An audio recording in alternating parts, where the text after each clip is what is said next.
Hey fellow planters, so I want to show you guys today the plants that I got on clearance from Lowe's.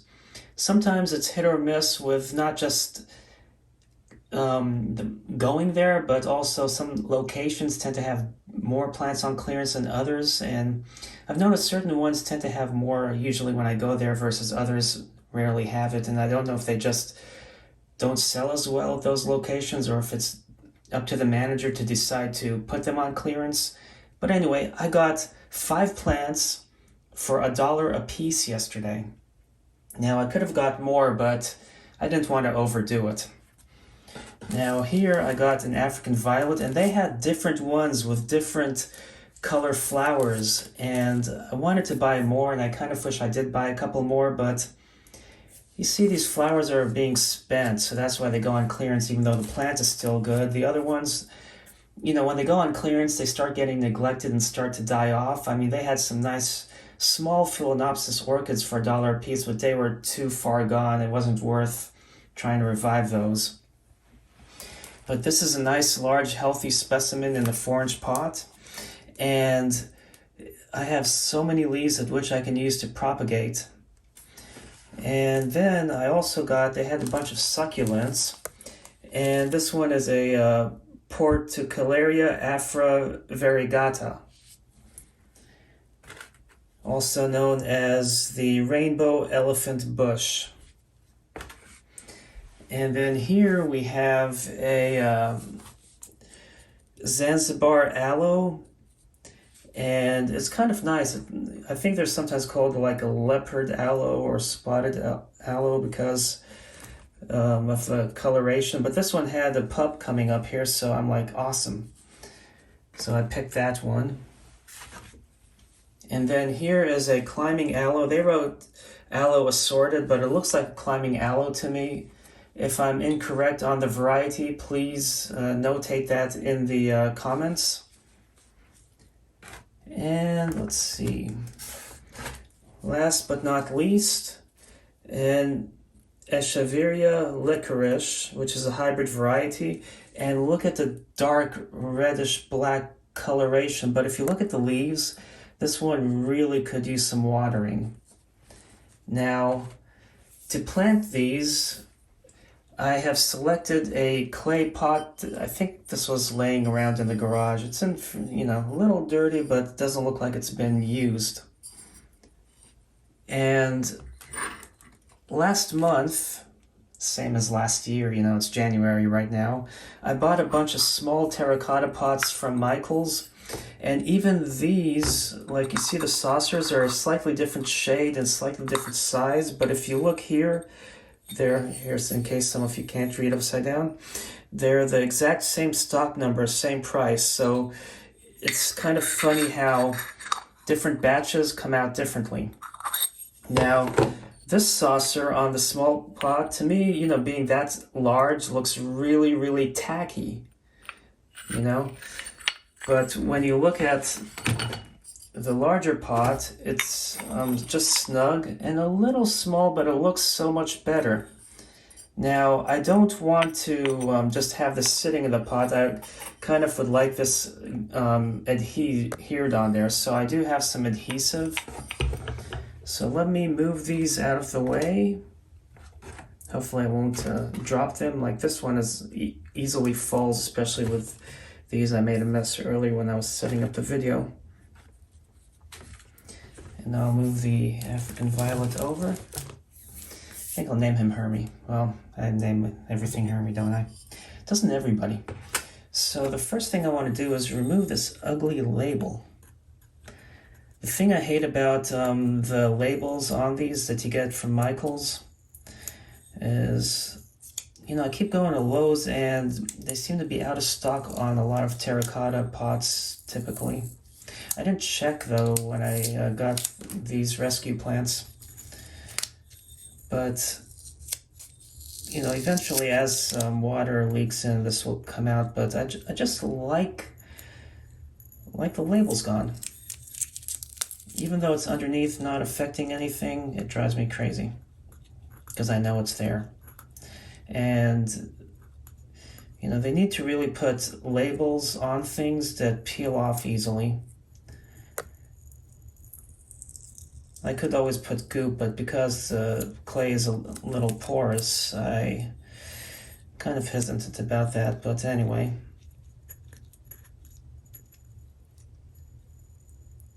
You know, I couldn't remove this off before filming the video to show you guys that those trays were the same thing, but I'm going to leave the rest on there for now because you guys get the picture.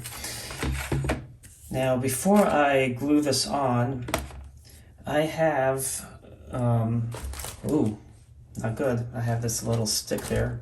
Let me just move that over. So I have these 4 tabs. And these I basically took a hole punch to some self-adhesive craft foam. You've seen me do that in my other videos if you follow me, how I like to use this as a simple, very cost-effective way. And because this is wider than the rim, I'll have it on the edge, leaning more to the inside so it doesn't look tacky on the counter of the surface that you put it on. Like if you put it up on a shelf and you're looking at it horizontally, it won't look as tacky. But I typically put 6. I think I'm going to try 4 this time.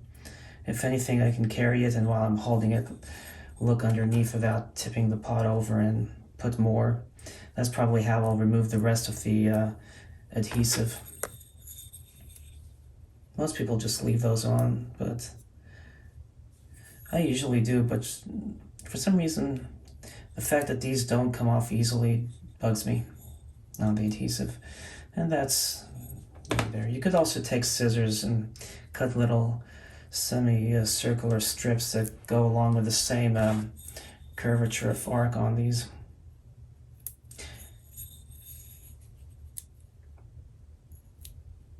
Speaking of arc, I'm excited that they're starting a space fund. Hopefully my shares in Virgin Galactic will soar. Then my portfolio won't be miserable. So now I have those. So I'm going to go ahead now and stick this here. I have this stuff called goop, and I haven't used this tube in a while. I hope it's still viable. I got a toothpick, and it's not. Bummer. Okay. Yeah, it's no longer viable. It dried out. It's been a few years since I last used this. So let me go get something else and we'll return. Okay, so while I went to get some other glue, can you guys guess what I did? Well, I did remove the rest of that. So anyway, I went and grabbed Gorilla Glue. I'm not too crazy about it, but because this kind is a foaming one, but it foams white, I thought it might be better than using regular. Let me see if this will actually come out. Nope, it's Gorilla Glue is really a pain to work with.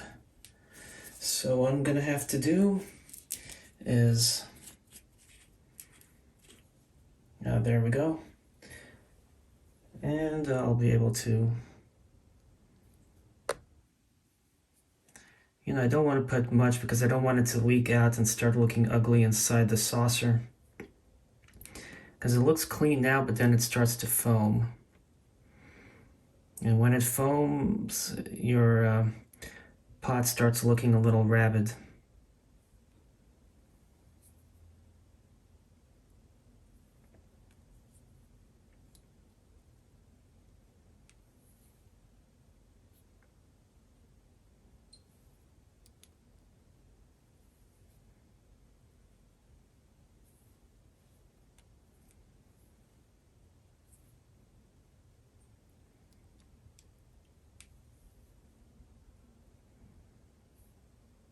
Okay, that should suffice. And now I want to make sure I have this centered really well. So I'm going to put it that way.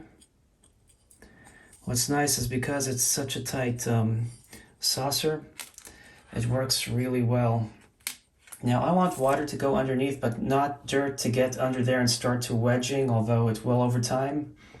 So recall from a more recent project when I made like a little hydroponic style or wicking method for some 2-inch pots. These are the leftover ones, but as you can see, it's too big to fit in there. So let me get this out. What I'm going to do is with the scissors, cut an angle of each corner.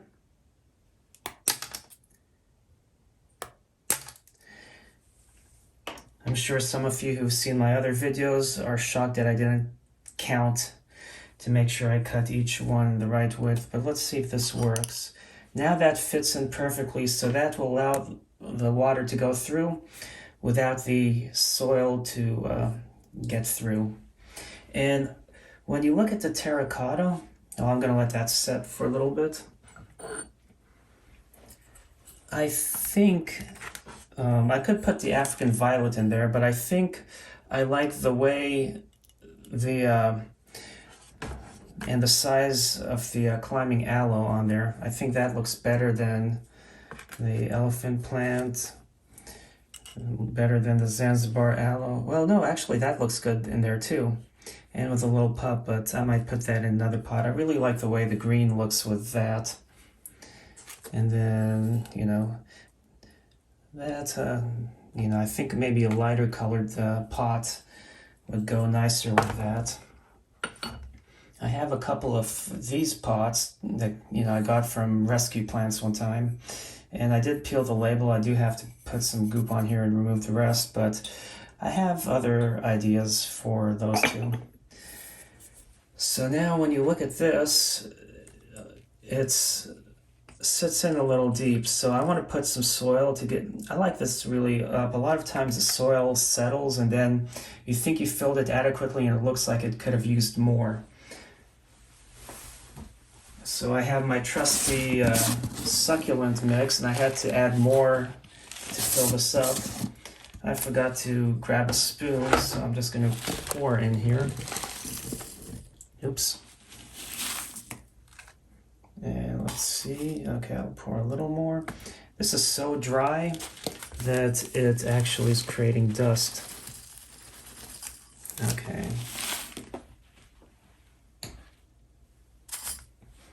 I have some of the soil is recycled from previous projects, and a lot of people like to just throw it out there like, oh, you could get diseases and everything. I never really had to worry. I mean, you think about how these grow out in the wild and what they're exposed to.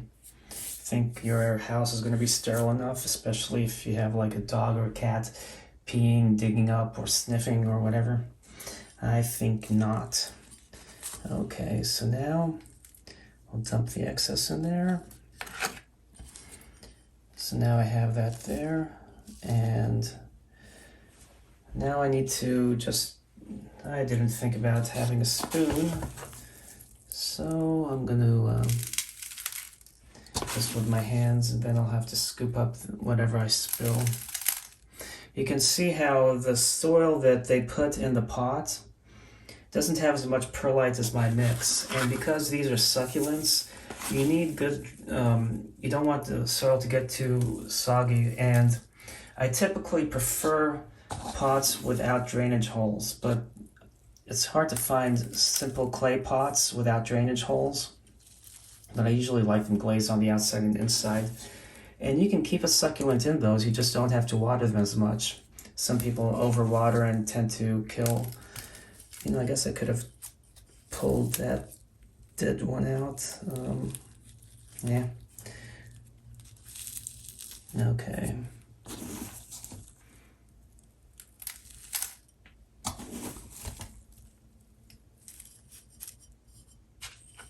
Oops. And then you can always pull this over, so then the soil will get underneath.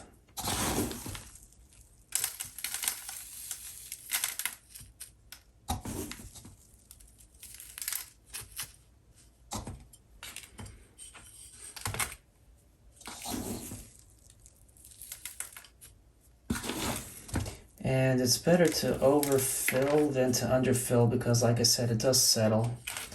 I mean, perlite helps it stay more airy, but, you know, they do settle, and as things leach out, and if you overwater and spill, and as the plant grows and it sucks up nutrients from the soil itself, they do settle. Of course, it should swell a little bit when I add water, but because you have a saucer underneath, I can't, and you know, dry soil is harder to water than if it's already moist. Because if it's dry, it doesn't have water in it, that the water just goes right past it. But once it starts to slowly soak up the water, then with the adhesion cohesion property of water, the water will want to stick to it and start wicking into the soil. So in reality, when it's this dry, I'm going to have to do a little bit of watering, because if I water too much, it's going to come right out. And then as it's slow, and then just a little more and a little more, just to let it get adequately moistened. That's one thing to keep an eye out, but I'm not going to water it right away because I don't know if the glue has fully dried. I'll have to read how long it takes. And it's a succulent, it won't really matter as much. But I will have to water the other ones, especially this bad boy over here, the licorice, the Echeveria Licorice. Anyway, I hope you found this video, oops, it didn't really stick. I hope you found this video informative, and hope I inspired you guys now to go and seek out some rescue plants. Thanks for watching, and happy planting.